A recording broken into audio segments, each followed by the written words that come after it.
The wrestling world stands frozen in absolute horror tonight as reports flood in from Vancouver's Rogers Arena, where what was supposed to be WWE's premier Survivor Series event has descended into chaos and carnage. CM Punk, the self-proclaimed best in the world, lies in critical condition at a California medical facility after suffering what eyewitnesses are describing as one of the most vicious, calculated attacks ever witnessed in professional wrestling history. But here's where this story takes an absolutely stunning turn that nobody saw coming. Roman Reigns, the tribal chief himself, the man who has stood as Punk's most bitter rival, has abandoned everything and chartered a private jet to be at Punk's bedside. What could possibly drive these two warriors, these eternal adversaries, to this moment? What dark force has emerged that's powerful enough to unite mortal enemies? The attack itself happened during what should have been CM Punk's crowning moment of glory. Picture this. Punk had just delivered a performance for the ages, decimating his opponent in a brutal warfare match that had the crowd of 70,000 on their feet in thunderous applause. The Chicago native stood in the center of that ring, arms raised in victory, sweat and blood mixing on his tattooed skin, that familiar smirk playing across his face as he soaked in the adulation he believes he's always deserved. The referee had raised his hand. The commentary team was putting him over as unstoppable. Everything was perfect. Everything was going according to plan. And then the lights went out. What happened in those next 4 to 5 seconds will haunt everyone who witnessed it for the rest of their lives. When the arena lights flickered back to life, a figure stood behind Punk, dressed entirely in black, face obscured by shadows and a hood that seemed to drink in the light around it. The crowd's cheers turned to gasps, then to screams. Punk turned, his warrior instincts kicking in even in his exhausted state, but he was already too late. The mystery assailant moved with frightening precision, striking with a weapon that security still hasn't been able to identify. The sound that echoed through the arena wasn't the theatrical crack of a worked chair shot. This was different. This was real. This was the sickening thud of metal against bone, of violence without performance, of genuine malice. Punk crumpled to the canvas, but the attacker wasn't finished. Not even close. What followed was systematic, brutal, and deeply personal. Each strike was calculated, targeting specific areas with surgical precision. The knees, the ribs, the back, the head. This wasn't random violence. This wasn't the chaotic fury of an unhinged fan. This was professional. This was someone who knew exactly what they were doing, someone who wanted to inflict maximum damage, someone who wanted to send an unmistakable message. Security rushed the ring, but the attacker moved through them like smoke, disappearing into the crowd before anyone could get close enough to identify them or stop the assault. The immediate aftermath was pandemonium. Medical staff flooded the ring as Punk lay motionless, a growing pool of blood staining the canvas beneath him. WWE officials, their faces pale with shock and fear, immediately stopped the broadcast. The fans in attendance were ushered out in confused, frightened silence. Backstage, wrestlers gathered in horrified clusters, watching monitors and whispering theories. Who would do this? Who could do this? And most terrifyingly, why? The attack had been too precise, too planned. This wasn't spontaneous rage. This was premeditated attempted murder. But here's where everything we think we know about professional wrestling gets turned completely upside down. As paramedics loaded Punk's unconscious body onto a stretcher and rushed him toward a waiting ambulance, one man pushed through the crowd of shocked onlookers with a look of absolute fury mixed with something else, something nobody expected to see on the face of Roman Reigns: genuine fear. The tribal chief, who had spent the last 2 years building himself as wrestling's final boss, as the untouchable head of the table, looked shaken to his core. He demanded to know where they were taking Punk. He pulled out his phone and made a call. Within 30 minutes, his private jet was fueled and ready. The journey from Vancouver to the undisclosed California hospital where Punk was airlifted became a race against time. Sources close to the situation reveal that Reigns spent the entire flight on the phone, calling in favors from contacts that span far beyond the wrestling business. He contacted private security firms. He reached out to people in law enforcement. He even, according to one unconfirmed report, made a call to someone in military intelligence. What could drive Roman Reigns, a man who has built his entire empire on dominance and control, to this level of desperate action for a man he's supposed to hate? The mystery deepens when you consider the timeline. Security footage analysis reveals something absolutely chilling. The attacker didn't flee the arena through normal exits. They vanished. Surveillance cameras in the concourse show crowds of panicked fans, overwhelmed security personnel, and frantic WWE officials, but the figure in black never appears. Not in the concourses. Not in the parking lots. Not in any of the service corridors. It's as if they simply evaporated into thin air. Professional security analysts brought in to review the footage are baffled. One former FBI agent, speaking on condition of anonymity, said he's never seen anything like it. The precision of the attack combined with the ghost-like disappearance suggests training that goes far beyond typical wrestling rivalries. CM Punk's condition upon arrival at the hospital was grave. Multiple sources confirm he suffered a severe concussion, 3 cracked ribs, a fractured orbital bone, and significant internal bleeding. The weapon used in the attack, still unidentified, left distinctive wounds that trauma surgeons described as unlike anything they've seen from typical assault weapons. One doctor, speaking off the record, said the injury patterns suggested military-grade equipment. The kind of tools designed not just to hurt, but to incapacitate efficiently and permanently. Punk underwent emergency surgery that lasted 6 hours. During that entire time, Roman Reigns sat in the waiting room, refusing food, refusing rest, his massive frame hunched forward with his hands clasped, staring at nothing. The wrestling community's reaction has been one of unified shock and horror, but beneath that surface unity, questions are multiplying like shadows. Social media exploded with theories ranging from the plausible to the absolutely insane. Some fans pointed fingers at old enemies, dredging up years-old feuds and imagining revenge scenarios. Others suggested it was an inside job, a worked angle that went catastrophically wrong. But those theories fall apart under the weight of one simple fact: the sheer violence of the attack. This wasn't wrestling. This was attempted murder, and everyone knows it. What makes Roman Reigns' reaction even more fascinating is his complete radio silence with WWE officials. The tribal chief, who has been the company's cornerstone for years, who has had creative control over his character and storylines, completely shut out everyone from corporate. He refused calls from executives. He ignored text messages from producers. When WWE's head of talent relations tried to reach him during the flight, Reigns reportedly told him, and this is a direct quote that has been leaked, "This is bigger than the company. This is bigger than the business. Stay out of it." What could he possibly mean by that? What knowledge does Roman Reigns possess about this situation that WWE's corporate structure doesn't? The hospital where Punk is being treated has gone into absolute lockdown. The facility's name hasn't been released to the public, but sources confirm it's one of California's most exclusive private medical centers, the kind of place where celebrities and politicians go when they need treatment and absolute discretion. Security around Punk's room is unprecedented. Private armed guards stand at every entrance. Hospital staff have been required to sign additional non-disclosure agreements. Visitors are being screened with the kind of thoroughness usually reserved for high-level government facilities. And overseeing all of this security, making the decisions about who gets in and who doesn't, is Roman Reigns. As dawn broke over California, casting long shadows across the hospital parking lot, Roman Reigns finally emerged from his vigil at CM Punk's bedside. The tribal chief looked like a man carrying the weight of terrible knowledge, his usually perfectly maintained appearance disheveled, his eyes red from lack of sleep and possibly tears. What he said to the small group of trusted confidants who had gathered sent shockwaves through everyone present: "This isn't about wrestling. It never was." Those 7 words would change everything everyone thought they knew about the attack, about the rivalry between Punk and Reigns, and about what's really happening behind the curtain of sports entertainment. Here's where this story takes its first major twist, and it's going to shake your understanding of everything you think you know about professional wrestling's biggest stars. Roman Reigns and CM Punk aren't enemies. They never have been. The rivalry, the verbal warfare, the physical confrontations that have captivated millions of fans, all of it has been an elaborate performance hiding a much deeper truth. These two men have been working together for years on something that has nothing to do with championships or main events. They've been investigating something dark that reaches into the highest levels of the wrestling business, something that powerful people would kill to keep hidden. The revelation came from Paul Heyman, the wise man himself, who arrived at the hospital 3 hours after Reigns. Heyman, looking older and more frightened than anyone has ever seen him, pulled aside a select group of people that included Reigns' cousins from the bloodline and, surprisingly, several of Punk's closest friends from his independent wrestling days.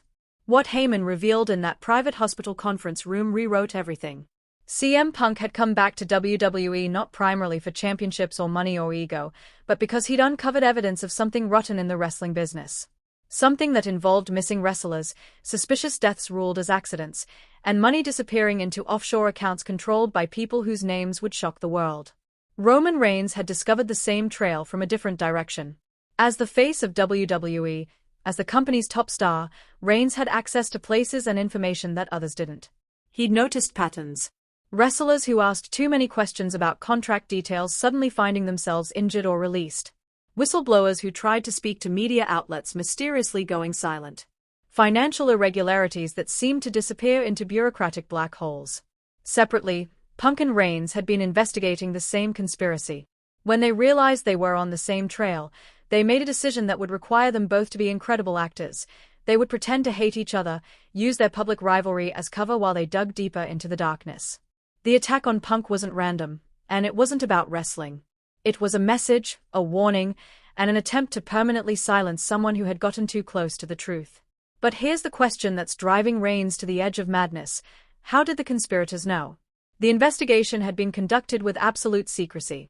Only a handful of people knew what Punk and Reigns were really doing. Which means someone inside their inner circle is a traitor. Someone they both trusted has betrayed them to the very people they are trying to expose. And that someone wanted CM Punk dead. The evidence Punk had gathered was supposed to be secure, hidden in multiple encrypted locations that only he and Reigns could access.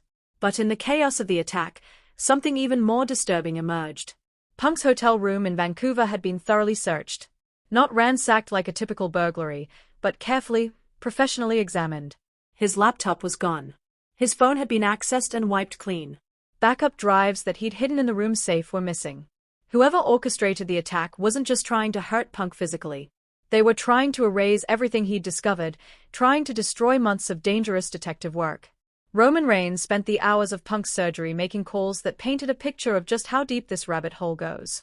He contacted wrestlers who had left the business under mysterious circumstances, people who had been written off as bitter or crazy when they made allegations about corruption and abuse.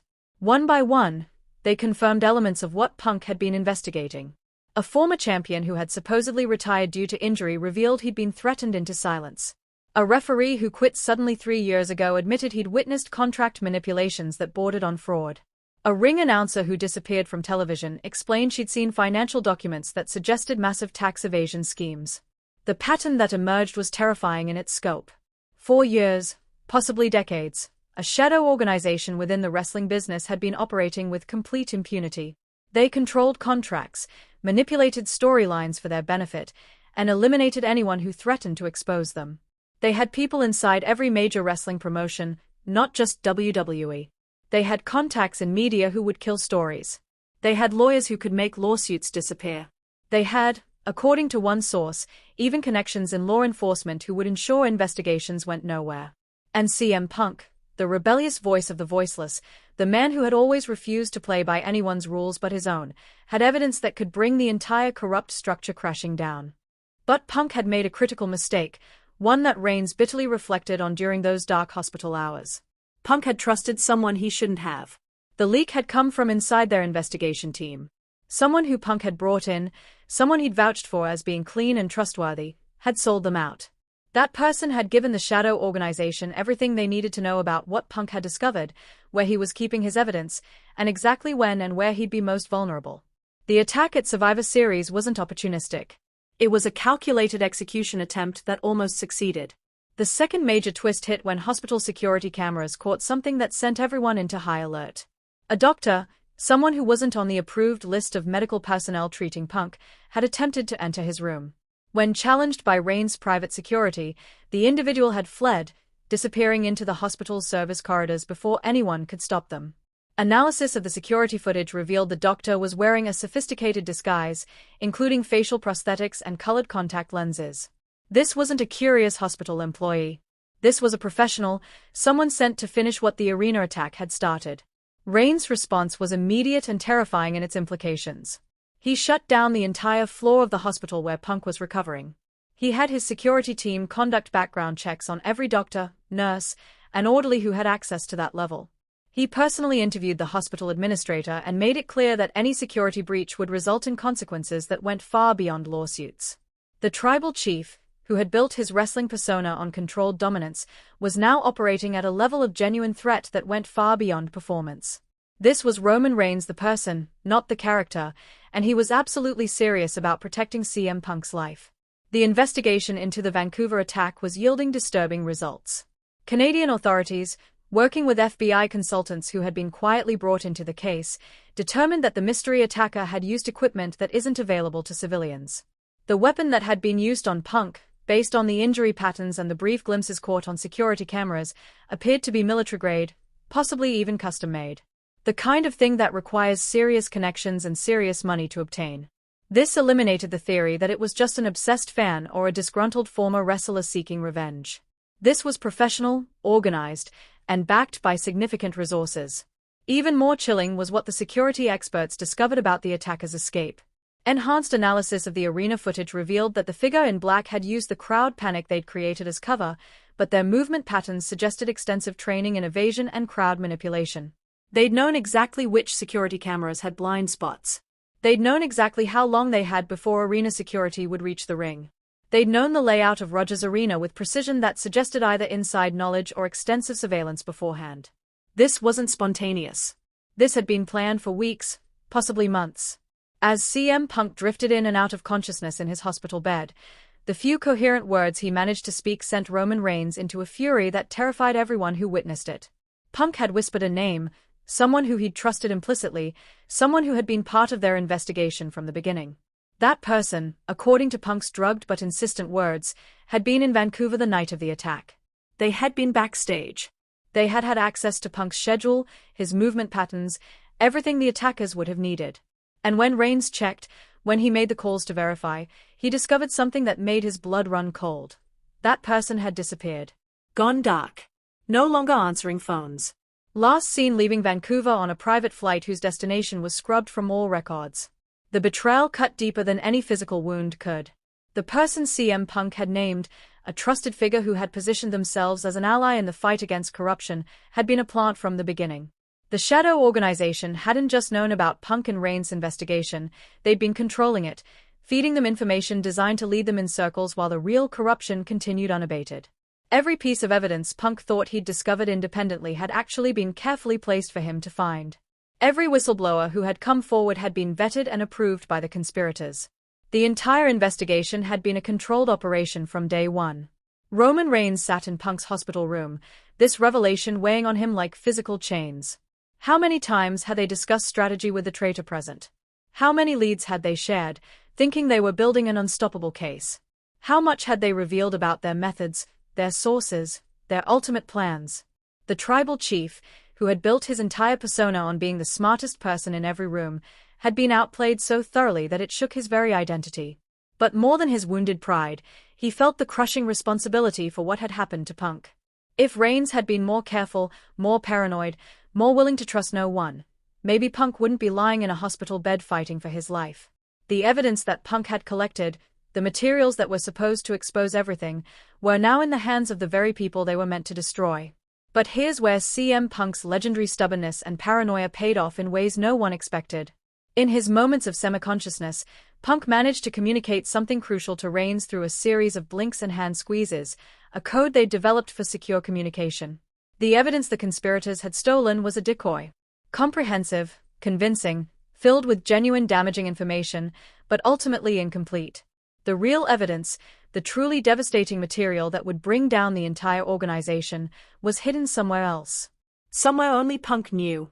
And the master of mind games had made sure the location was locked in his head in a way that couldn't be extracted through torture or drugs or any form of coercion.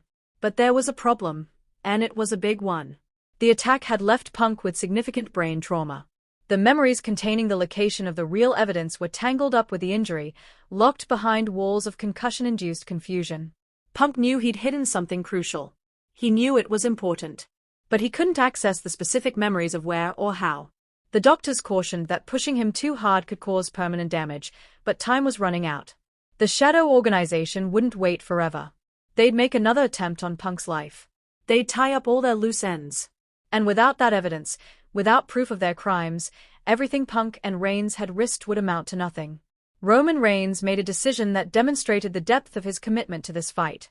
He contacted every person in the wrestling business who owed him a favor, and as the tribal chief who had helped countless wrestlers over the years, that was a considerable list. He created a network of protection around not just Punk, but around anyone who might be a target of the Shadow Organization. Former champions, independent wrestlers, retired legends who had hinted at knowledge of corruption, all of them were quietly offered security and resources. Reigns was building an army, preparing for a war that most of them didn't even know they were fighting. The hospital became a fortress. Armed guards, some of them former military contractors who Reigns had personal relationships with, stood watch at every entrance. The bloodline, Reigns' family, took shifts maintaining a physical presence that sent a clear message: get to Punk and you go through all of us. Even wrestlers who had publicly feuded with Reigns or Punk in the past showed up, understanding that whatever personal issues existed in the storyline world, this was real life, and in real life, the wrestling community protects its own. The hallway outside Punk's room became a gathering place for some of the biggest names in the industry, all of them unified by the understanding that if Punk could be attacked so brazenly, none of them were safe. As days passed and Punk's condition slowly stabilized, fragments of memory began to return. He remembered meetings in unexpected places. A parking garage in Chicago. A diner in Philadelphia. A hotel room in Tokyo. He remembered faces he'd met with, people who had risked everything to share what they knew. And he remembered codes, layers of encryption and security that he'd built around the evidence he'd gathered. But the final piece, the location where everything came together, remained frustratingly out of reach. It was there, buried somewhere in his injured brain, a treasure map that could topple an empire if only he could remember how to read it. The third and most shocking twist came not from the investigation, but from an unexpected source. Paul Heyman, who had been making his own quiet inquiries, discovered something that changed the entire complexion of the conspiracy. The Shadow Organization wasn't just about money or power within wrestling. It was bigger than that, more insidious. They were using wrestling promotions as money laundering operations for truly dark enterprises. Human trafficking, drug smuggling, weapons dealing. The wrestling business, with its cash transactions, international travel, and complex corporate structures, was the perfect cover for criminal activities that spanned the globe. The evidence suggested that certain wrestling events were being used as meeting points for criminal transactions. That some wrestlers, unknowingly, were being used as couriers for illegal goods during international tours. That arenas in specific cities were chosen not for their market value but for their proximity to distribution networks for illegal materials. The scope was staggering, and it explained why the Shadow Organization was willing to kill to protect their secrets. This wasn't just about wrestling corruption anymore. This was about a criminal empire worth billions, one that had been operating for decades with total impunity. Roman Reigns and Paul Heyman sat in a secure conference room adjacent to Punk's hospital room, spreading out everything they'd learned. The pattern was undeniable. Certain promoters who had risen to power mysteriously. Certain venues that were used repeatedly despite poor business returns. Certain international tours that made no financial sense but happened anyway. Money that flowed through wrestling companies and emerged clean on the other side, ready to be invested in legitimate businesses that further obscured its illegal origins.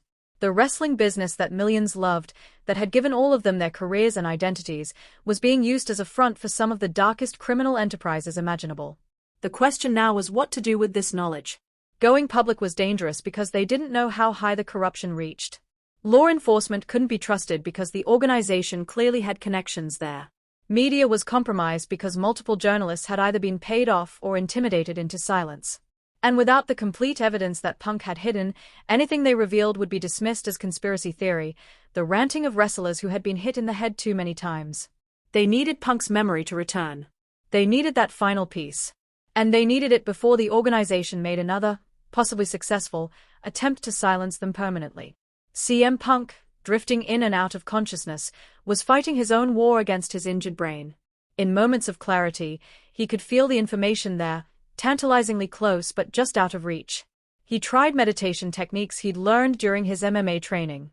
He worked with neurologists who specialized in trauma-related memory loss.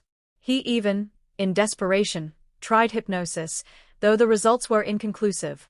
The memory was protected not just by his injury but by the same paranoia and security-mindedness that had kept him alive in the wrestling business for 2 decades. He'd hidden the information so well that even he couldn't find it now. The 60-day mark since the attack arrived with still no breakthrough on Punk's memory and with the organization's patience clearly running out. There was another attempt, this time more sophisticated than the fake doctor. Someone had managed to compromise the hospital's medication supply, introducing a substance into one of Punk's 4 bags that would have caused a heart attack that would look completely natural given his injuries and stress. Only the paranoid overcaution of Reigns' security team, which had insisted on independent testing of all medications, caught it in time. The message was clear. The organization would keep trying, keep adapting, keep attacking until they succeeded. And then, at the moment of greatest desperation, came a break from the most unexpected source.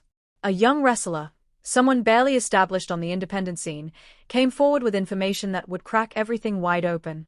This wrestler had been at a show where Punk had appeared 6 months before the Survivor Series attack. After the show, Punk had approached them, someone so low on the card that nobody would think to question or monitor them. Punk had given them a package, told them to keep it safe and to only give it to Roman Reigns if something happened to Punk. The young wrestler had thought it was a rib, a prank, but they'd kept the package anyway out of respect for the legend. The package contained everything. Copies of financial documents showing money laundering through wrestling promotions. Testimonies from wrestlers who had been coerced into carrying illegal materials. Video evidence of meetings between wrestling executives and known criminals. Names, dates, locations, amounts, all meticulously documented and verified. But most devastating of all was a ledger, a digital record that showed exactly which promoters, which executives, which supposed pillars of the wrestling community were part of the criminal organization. Some of the names were expected. Others were shocking. People who had been in the business for decades, who were beloved by fans, who had reputations as stand-up individuals, were revealed as knowing participants in crimes that ranged from financial fraud to being accessories to violence against anyone who threatened to expose the operation.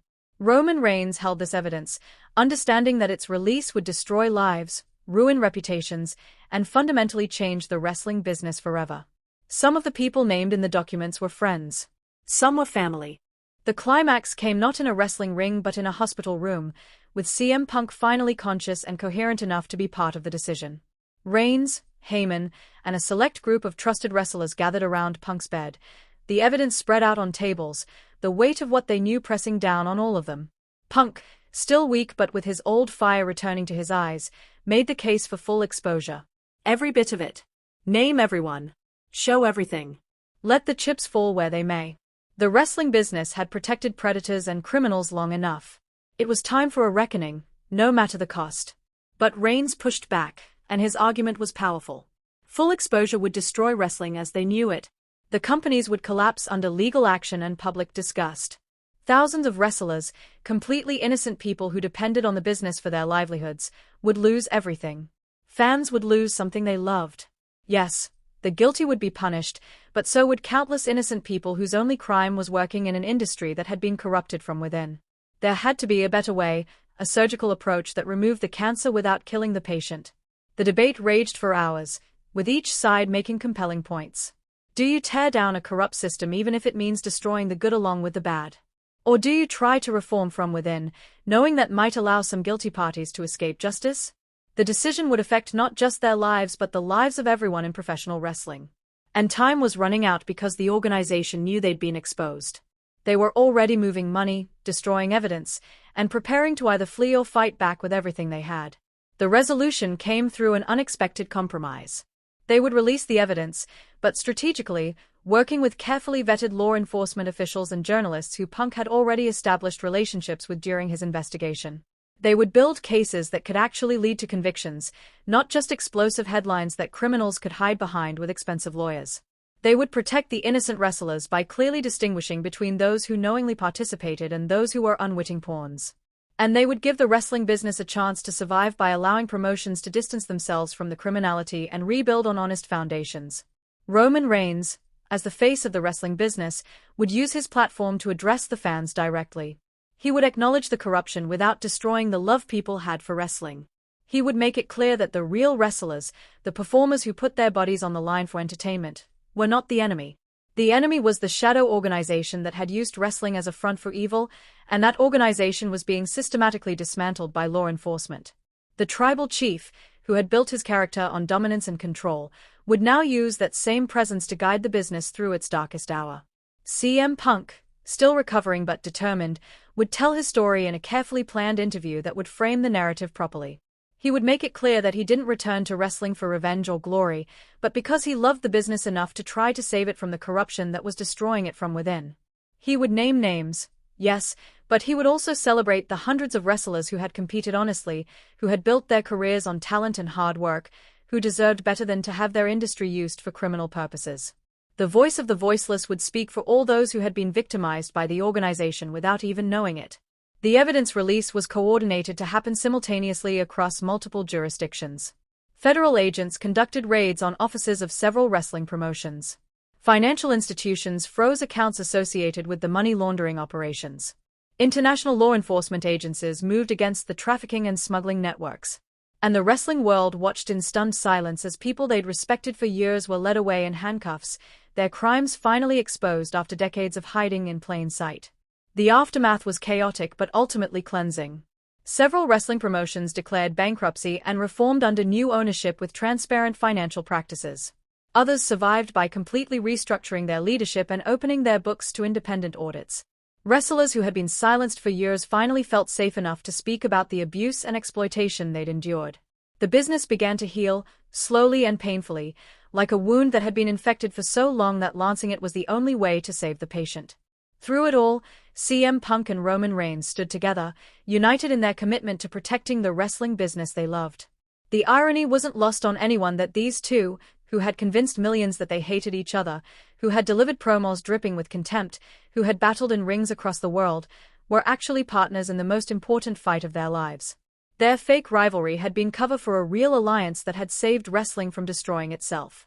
The mystery of who attacked CM Punk at Survivor Series was solved when the evidence led authorities to the Enforcer the Shadow organization had hired, a former Special Forces operative who specialized in making problems disappear. He was arrested attempting to flee the country and, faced with overwhelming evidence and the prospect of life in prison, cooperated with authorities, revealing the chain of command that had ordered the hit on Punk. The conspiracy went higher than anyone had imagined, involving people in government, people in corporate America, people who used wrestling's traveling circus as cover for their criminal empire. As CM Punk finally left the hospital, months after the attack that nearly killed him, Roman Reigns was there to drive him home. The two men, alone in the car for the first time since the nightmare began, sat in silence for several minutes before Punk spoke. "Was it worth it?" he asked, and Reigns knew he was asking about all of it, the investigation, the danger, the pain, the destruction of people they'd once respected. Reigns thought about it carefully before answering. "We gave wrestling a chance to be what it's supposed to be," he finally said. "We gave it a chance to be real in the ways that matter, not just in the ring but in how it treats people, how it conducts business. Whether it was worth it depends on what the business does with that chance." The wrestling world had been shaken to its foundations, but it was still standing, still performing, still entertaining millions. The difference now was that it was cleaner, more honest, more protective of the people who made it possible. The shadows had been exposed to light, and while some darkness surely remained hidden in corners not yet searched, the worst of the corruption had been burned away.